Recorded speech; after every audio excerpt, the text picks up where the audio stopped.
Yo, what is good, yo? It's your boy Ty back here with another video, and in this video today we are going to be doing something that I haven't done all season long or all year long, I don't think, and that is going to be giving you guys some tips and tricks on how to use the auction house. So the one thing that I've kind of been thinking about lately is how can I use the auction house? Now, I don't really do it anymore because I just don't have that much time. But how can somebody with my type of account use the auction house to, let's say, double my MT amount in 1 week? Like, you're not going to do it overnight. It's not going to be something that you can just, okay, I'm going to snipe one dark matter for 100K and that's how it's going to be. That's not the tips and tricks I'm going to give you guys today. These are going to be basically for guaranteed profit if you do spend enough time on the auction house. And I mean, again, that's the main thing. You got to have time to do this. So that is what this video is going to be over today, guys. If you do in general like the MyTEAM mode, love MyTEAM content, there's almost no better place to hear about, you know, the latest news, get gameplays, all that type of stuff than my channel. So if you haven't yet, please consider smashing that subscribe button. So I'm not going to give away my main filter throughout this video. That's the one thing I've said to myself. Not necessarily my main filter, but the main thing that I think about when I make my biggest profits, because I need that type of stuff for, let's say, 250K is a thing next year. I need to know how to make MT profits pretty easily. And for those of you who watched my first No Money Spent Squad series, you guys would just see my MT go up. And again, I didn't give away my filters. That's not something I'm going to do, especially my specific filters for early on in the year.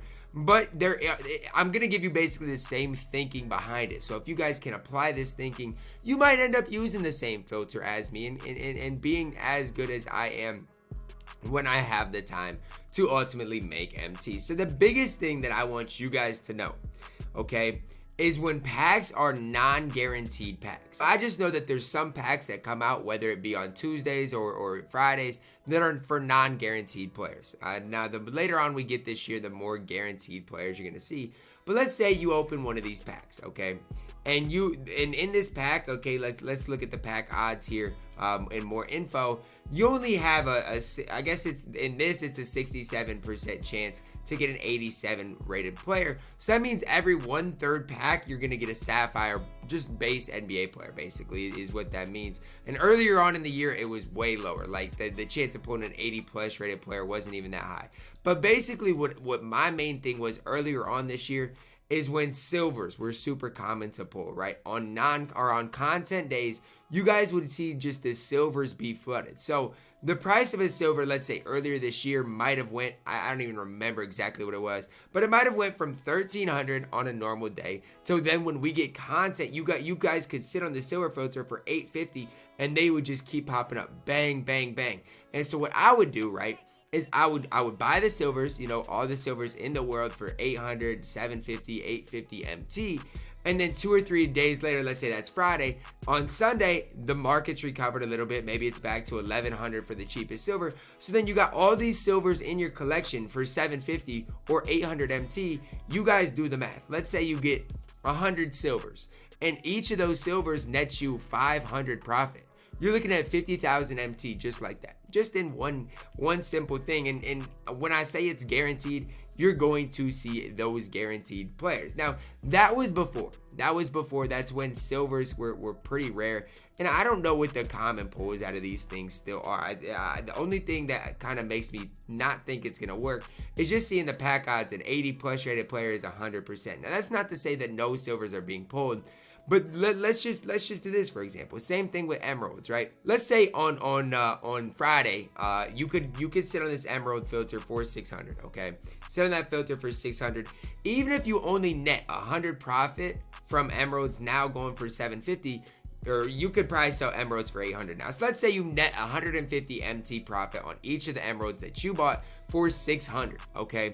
You take 150 times 100 emeralds, you're looking at 15,000 MT. So it's just basically guaranteed. Every time we get content, guys, the market's going to be flooded. And what I would focus on, what my main thing for you guys is don't necessarily focus, okay, let me get one dark matter snipe. No, that's not what it's going to be. And I remember later on in 2K19, my main source of income was from ruby snipes, okay? So what I would do is when content would come out, because even a lot of times, like the lower tier rubies, okay, we don't have any rubies in this specific set, but sometimes we're gonna get those ruby players, and or a lot of people are gonna put, you know, pull the base ruby players. So what I do is I sit on this ruby filter, and this is the one I sat on for 800 MT, quick sell value, and you would be surprised by how many rubies for 800 MT pop up, or even cheaper than 800 MT. And so what you do is you just buy every ruby that pops up for 800 MT. And obviously for that one specifically, I'm not gonna make any MT, but it's about controlling the filter. That's a big thing that a lot of people don't necessarily understand, is how do you control the filter? So if you control the ruby filter, if you get every single snipe, even if you want to put it to 750 on content days, you're gonna see some pop up because people don't realize quick sale value.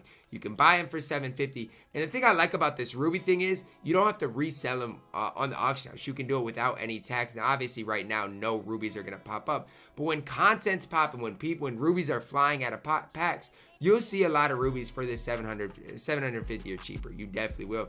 Or even a lot of amethyst, you know, for less than, let's say, I don't know what it's going for now, but you'll see amethyst quick sale value is 1,000.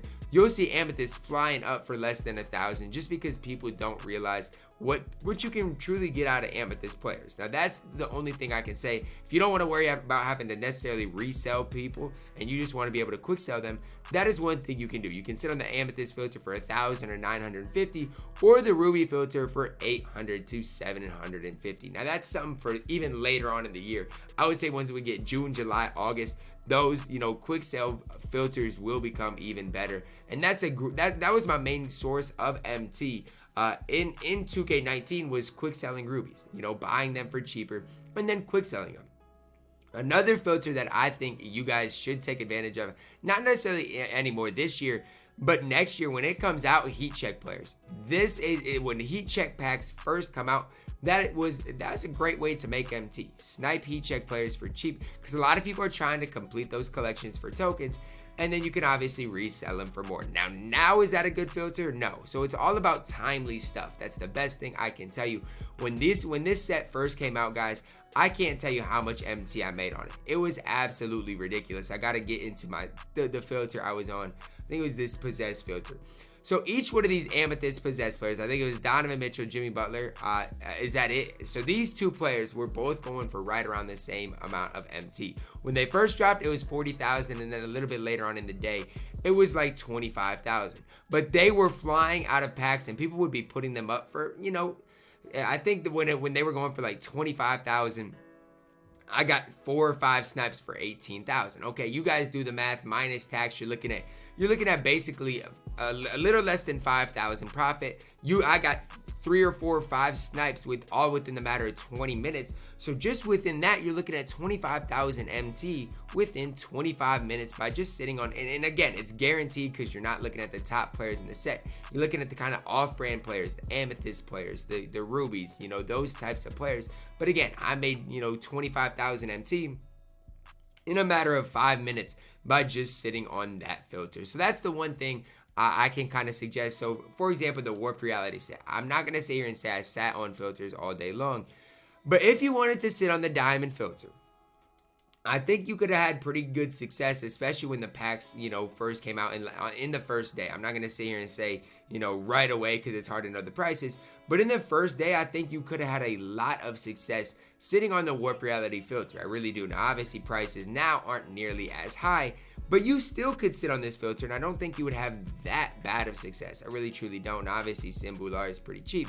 But you want to sit on this diamond warp reality filter, eventually something's going to pop up. In the day that these packs come out, that's when you're going to have the most success, because that's when the snipes are going to be the most common. Like now, you're probably not going to get an Eddie Curry or Justice Winslow for this cheap. But on that first day, it might not be the worst filter to sit on. So it's all the timely stuff, and that's the best thing I can recommend, especially when it's non-guaranteed stuff. It's when you're going to see a lot of the base cards pop out of these sets, or even if it's a base amethyst, LeBron, those types of players, you can find them for cheap and sell them for more. Speaking of timely stuff, this is another thing. We haven't seen packs, But challenges, another thing that we can kind of talk about today. So diamond contract, diamond shoes, basically guaranteed for everybody who wants to play the game. So I've already seen it. When I first loaded up the game, literally less than an hour ago, diamond contracts were going for like 26,000 MT. That's what they were going for. And then you can already see the price of diamond contracts decrease. We've already seen it. Now they're at 22. So it's already lost 4,000 in value. And I just expect it to continue to go down. And not only that, a lot of people are going to be pulling diamond contracts. So again, 20,500. Is that a snipe? Probably not. Could you maybe make profit on it? Maybe. But you're looking at maybe 500 MT, you know, at the max profit level. So if you want to sit on this diamond contract filter for maybe, you know, 19,000 MT now and just keep monitoring the price of it, that's not a bad idea because diamond contracts are going to be super popular today. Another kind of thing you guys can look at if you want to snipe diamond shoes, they're going to be super common pulls out of the diamond shoe packs as well. Now diamond shoes in my opinion are a little bit harder to snipe just because you got diamond shoes right now going for what, barely even 1,000 MT. So in my opinion, it's a little bit harder to snipe diamond shoes just because, like I said, they're basically, I think quick sale values 750, but they're barely even going for that. And I used to use that shoe a lot, the Air Jordan XX8, but you guys can see, you guys could maybe get a few snipes here and there. You're just looking for good shoes, honestly. But honestly, if you want to sit here on the diamond shoe filter for 800, 850, you might end up being able to make some decent profit. Now, again, you got to kind of know what shoes go for in the back of your mind, which I personally don't. But, I mean, if you can get a diamond shoe for 800, it's basically guaranteed profit. And, again, a lot of people are going to be pulling diamond shoes. Again, quick sale value, I think, is 750. So, diamond shoes might be a little bit harder to snipe. Or if you want to, you know, go for the big snipe, you can try to snipe. Let's say you're trying to snipe a Grinch shoe. I mean, Grinch shoes probably have lost a lot of value already today. You guys can see, I mean, 30,000 is only going to keep going down, 34, 33. You know, it's only going to keep going down throughout today. But I'm just saying, you can try to snipe those types of shoes too. You know, that's just not out of the equation. Whatever you guys, and ultimately, guys, it's whatever you guys have success with. So certain people have success on some filters, whereas other people don't have that success. I had success on the silver buy now filter, like I said earlier. Some people would have rather sat on, you know, the emerald filter, the sapphire filter, something like that. So it's all what filter suits you. If you want to sit here all day and snipe gold contracts, I've done that before too and returned some decent enough profit. So it all just depends on what fits you and your specific kind of thing. Especially on content days, that's when contracts really fly out of packs. So it's not a bad day, especially to load up on those types of contracts. I know there's a lot that I went over in this video today, guys. I'm just trying to give you guys a little bit of a hint on how to start working the auction house.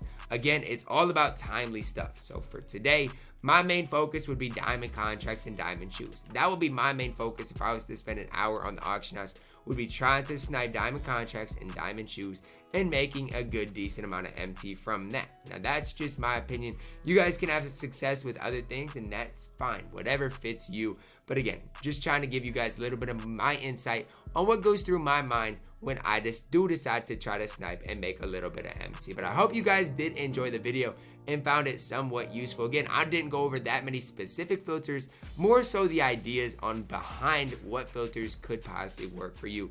Drop a like on the video, subscribe if you are new, and as always, man, I love you guys and have a blessed day.